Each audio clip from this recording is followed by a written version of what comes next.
Il est plafonné, qu'est-ce qu'il fait? Star, au revoir. Il a démissionné. Alors que pendant 10-15 ans, dans Star, il faut remettre un âge.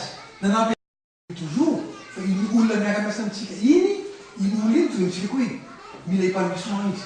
Mais là, il n'y a qu'à gratuit, c'est quelque chose. Tu vois, c'est un patron, c'est un dirigeant qui est mon il faut. Et quand il y a un mouvement. Quand j'ai fait le courage, maintenant, il le faut. Voilà donc comment faire la réunion à la fin. Celui qui intervient le dernier, c'est celui qui est le plus gradé ou le plus élevé en instruction. Voilà ce que je l'ai dit. Vite une réunion, enfin comme ça, il y a d'autres possibilités. Ça, les problèmes. Donc on fait la priorisation des solutions et puis une position à l'éthique. Vite la réunion, tout ce qui est 45 minutes de réunion, d'ailleurs, n'oubliez pas, je l'avais oublié tout à l'heure de le dire, une réunion d'affaires, Miss Timing. Et on sait, avant de commencer la réunion, cette réunion va durer 30 minutes, par exemple. Donc, le patron, qu'est-ce qu'il doit faire? Il enlève sa montre, ou bien quelque chose comme ça. Il est là. Il chronomètre. Il y a 30 minutes de réunion, c'est 30 minutes de réunion. Mais pas 25 minutes. Ou 35 minutes. C'est 30 minutes parce que, s'il a dit 30 minutes, c'est parce qu'il a réfléchi. Des années, c'est important, donc je les timing. Bon, voilà, on a posé tous les problèmes, on a discuté pendant 10-15 minutes. Le plus gradé à la fin fait la synthèse. Et bonjour, il reste une FTD là. Et non, les conclusions, fin de réunion. Dernière étape, première étape, c'était quoi? Avant la réunion. Mission, préparatif à tous. Mission, début de réunion. Il ça tout le temps. Tu as vu pendant la réunion. C'est que ça, pendant la réunion, tu m'as dit,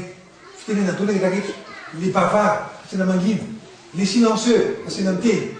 Les télémahaïs, les télémahaïs, on est fan à voter. C'est vraiment une volonie. C'est pas lui qui a donné les clés à l'autre.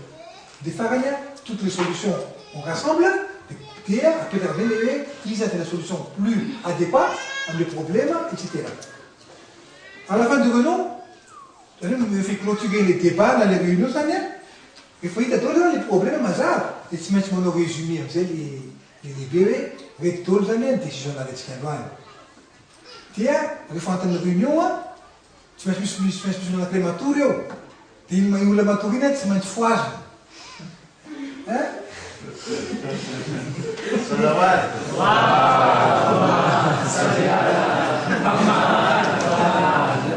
Voilà, mi sa casa abbiamo salvato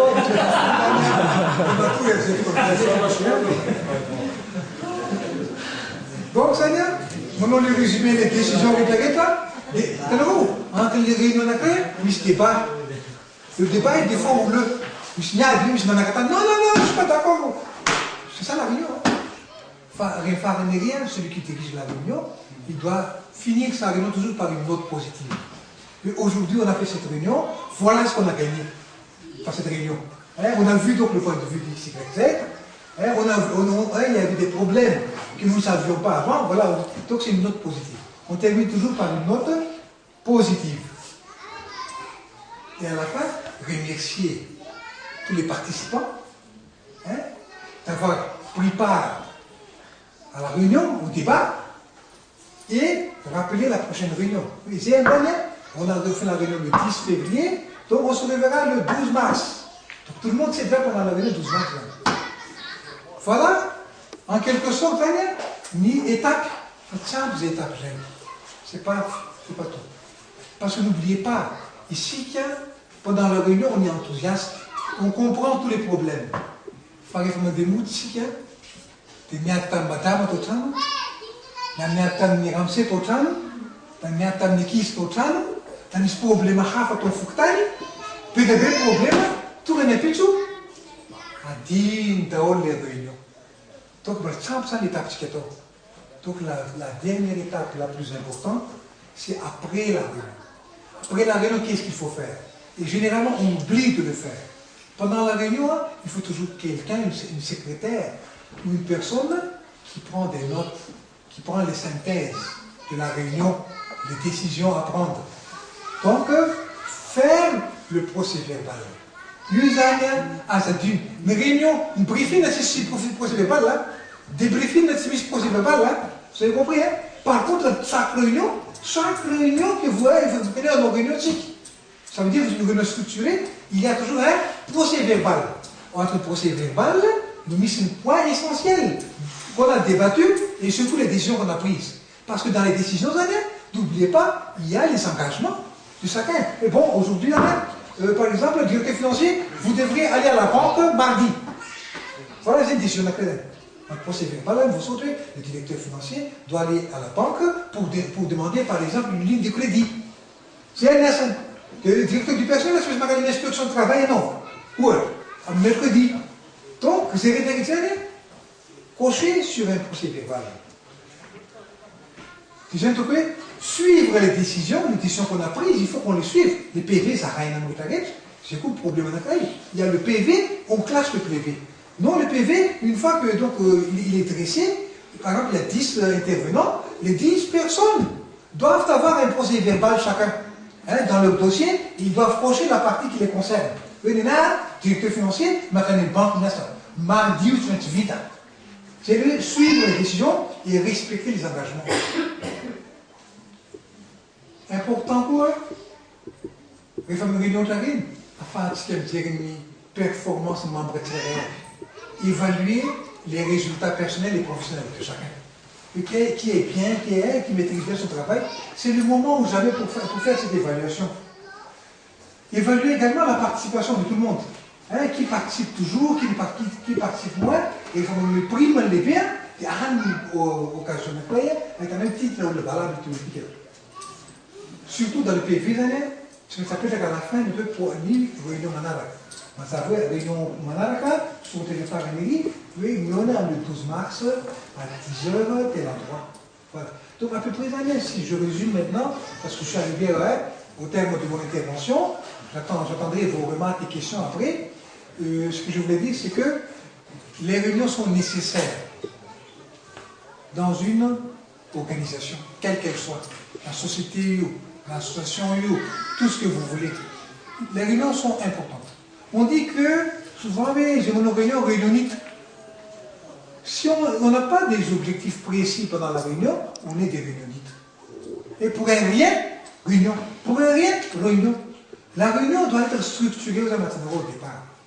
Ça veut dire pas que les mazas puissent autre du jour, une réunion, avant la réunion, ici, phase préparatoire à ce que tu manges. À pas fatal d'aller une réunion, et puis d'aller et que ça comme le retourner. Mais au début de la réunion, tout le monde ils tout le monde. Moi, à notre niveau, en psychologue, je vous dis, des fois on a des réunions, je soulève votre fantôme dans le milieu. Parce que celui qui dirige la réunion n'a pas pris la peine de présenter les origines du lieu, pourquoi il est là. Et ça crée des suspicions. Est-ce qu'il est venu nous surveiller, etc., etc. Donc, je vous dis que nous n'avons pas toutes les organisations ont des failles. Mais c'est avec la formation, avec les séminaires, qu'on essaie de surmonter tous les problèmes. Donc, moi, je donne une priorité à la réunion. Parce que pendant la réunion, c'est un moment pour collecter les informations. C'est un moment pour débattre des problèmes. Et c'est le moment pour prendre des décisions collectivement. Les auditions d'étiquette là. Toutes les décisions doivent être prises collectivement. Même si c'est le chef qui prend la décision, tout le monde aura parlé. Comme ça, le chef, quand il prend sa décision, il prendra sa décision en connaissance des causes. Mais il y a de Rahman, zone Nagata, il Salim, zone Nagata, etc., etc.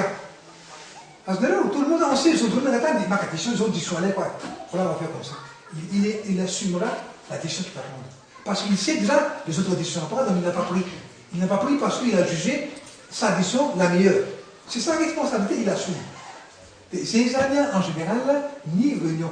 Il y a des années de procès verbal de réunion. À chaque fois, on va faire une réunion dans les 24 heures, les PV, il faut faire nul, on va faire nul la manaraka. Il fait vous nul la manaraka, une PV net nini. Nous avons le début de réunion de PV, tant de faire un ticket, on voit une PV, tant de faire un on a discuté de ça et ça et ça. Dans nos réunions, moi je vois au niveau du comité au Mosquée, mais vous, vous l'avez dans le room, tout le cahier, c'est les anciens PV. Mais regardez tout le monde, c'est un bédol, c'est un intelligent d'ol, et tout votre chose, des croisés des bras, des miennes, les papas, les prétentieux, tout ce que j'ai dit, et les silencieux, ça je vois, hein. Et bien, ça, comme des moi, je sais ce que je dois faire dans la réunion. Je parle quand il faut parler, hein, et je contribue, parce que si on m'a appelé, c'est parce qu'on a besoin de mon avis. Je donne mon avis, je parle, mais je ne suis pas bavard, hein, je ne suis pas prétentieux. Je ne dis pas que j'ai la science infuse, que je sais tout. Mais je dis, voilà comment je conçois la chose. Hein, depuis que je faisais Cameroun, c'était Zélis. Et celui qui dirige la réunion, il tenait une attention les participants à Niamdol. Alors à partir du moment où vous voulez, vous voulez que vous voulez, il faut garantir.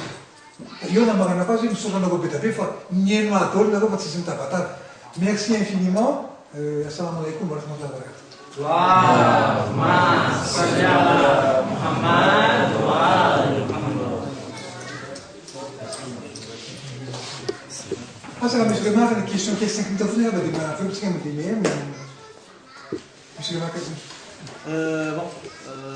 on vous remercie tout d'abord de nous avoir parlé de la réunion proprement dite, mais juste une petite question au sein d'une société, comment on peut, par quels moyens on peut faire appliquer la discipline? Est-ce qu'on a besoin d'être vraiment strict ou bien à la légère? Donc d'abord, ce que vous devrez savoir dans une organisation. Moi je ne parle pas à entreprise, parce que vous, votre organisation est une organisation non lucrative. Vous ne faites pas de profit là-dedans. Une entreprise, généralement, c'est une organisation qui fait du bénéfice. C'est un but lucratif. Ok? Donc, d'une manière générale, dans chaque organisation, il faut ce qu'on appelle une règle de conduite, qu'on appelle le règlement intérieur. Donc, il faut d'abord avoir un règlement intérieur. Et tout le monde doit accepter, approuver ce règlement intérieur. Tout est là-dedans, les disciplines, les sanctions, tout ce que vous voulez. Première chose, c'est ça. Alors, vous avez, avec vous le règlement intérieur, tout le monde a accepté le règlement intérieur. N'oubliez pas, on est à Madagascar. Si vous mettez le règlement intérieur en français, nous l'avons même des Français d'eau. C'est un truc de règlement de l'entreprise. Tout ce qu'on des Français d'eau, on sait qu'on est avec les ouvriers. Les ouvriers niveau 7e. Le règlement intérieur, nous, des Français, ils ne comprennent rien. À qui la faute? Le règlement intérieur, là, on est à Madagascar. Nous sommes tellement la casse, nous sommes français. Toujours les deux. Après, comment faire respecter le règlement intérieur? Briefing, débriefing. Le matin, nous, là, tout le monde équipe, nous, pour écouter, hier, voilà ce qui s'était passé, je ne suis pas d'accord. Monsieur Rakout, je m'adresse à vous. J'espère que vous avez compris mon message aujourd'hui. Je n'accepterai pas ce et je ne tolérerai pas cette faute. Et puis, briefing, débriefing. Le soir, vous êtes là, vous remarquez, il a bien travaillé. Monsieur Rakout, merci. Vous avez suivi mon conseil. Ou bien, monsieur Rakout, je ne suis pas d'accord. Je vous donne le premier avertissement verbal devant tout le monde. Si vous continuez, et puis, il y a les sanctions prévues dans le règlement intérieur. Toujours, c'est dans le briefing et le débriefing que vous allez donc parler. Mais il ne faut pas rabaisser les gens. Je répète encore, le problème de nous les chefs, nous avons tendance à rabaisser les gens comme ils n'existaient pas. Ils sont des êtres humains comme nous. Moi, quand je faisais une blague, je m'excuse pour les femmes. Je m'excuse pour les femmes, je le faisais toujours à l'université. Qu'est-ce que je disais à mes étudiants? Moi, je dis, écoutez, vous dites Rachid qu'il est le plus grand. Mais qu'est-ce qui le diffère de moi? C'est un homme comme moi. Si on le déshabille, lui et moi, on est pareil, lui et moi. Non, c'était pour dire que la différence entre les hommes, c'est ça. Ce qui est dans la tête. Mais sinon, le reste, on est pareil. On doit se respecter. C'est pas parce qu'on est grand qu'on ne respecte pas les petits. Généralement, c'est ça. Et les petits doivent automatiquement respecter les grands, parce que c'est la hiérarchie. Raoul Fane, en tout cas, vous l'avez créé à un échelon normal, mais ça. Mais tout le monde a fait parce que c'est des enfaisants. Il faut qu'il accepte. Donc ça, il accepte déjà. Le Oulombou n'est pas Louise. C'est pas ce problème en tête. Le Oulombou n'est pas Louise. C'est là que le conflit commence. Parce que l'autre, il est frustré, comme j'avais dit au départ. Est-ce qu'il faut être dur? Moi, je pense, mettez en place le règlement intérieur. Il faut la communication. Voilà le règlement intérieur, article numéro 3, n'oubliez pas. Et puis, vous faites toujours les remarques. Et puis, X, je n'aime pas votre façon de travailler. Voilà, regarde Y, comment il travaille bien. Prenez-le comme modèle. C'est comme ça qu'on va travailler. Si vous ne travaillez pas bien, je serai obligé de vous sanctionner. Toujours communication, communication. Mais parler fort, sanctionner, parler dur, ce n'est pas la solution. Mais ici, il y a quelque chose qui nous régit, c'est le règlement intérieur. Et on est en dehors de l'élémentaire.